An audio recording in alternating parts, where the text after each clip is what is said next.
ঐতিহাসিকভাবে বন্ধুপ্রতিম দেশ বাংলাদেশকে এড়িয়ে গেল ভারত। প্রথমবারের মতো 11টি দেশ নিয়ে বড় ধরনের সামরিক মহড়া আয়োজন করতে যাচ্ছে নয়াদিল্লি।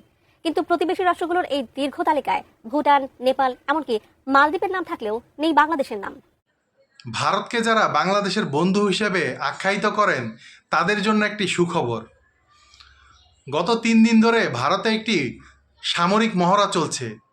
ভারতীয় মিডিয়া প্রকাশ করছে যে তাদের আশপাশের প্রতিবেশী বন্ধুপ্রবণ দেশগুলোকে নিয়ে ভারত এই মহড়াটি পরিচালনা করছে। এতে অংশগ্রহণ করেছে নেপাল, শ্রীলঙ্কা, ভিয়েতনাম, মিয়ানমার সহ আরও বেশ কয়েকটি দেশ।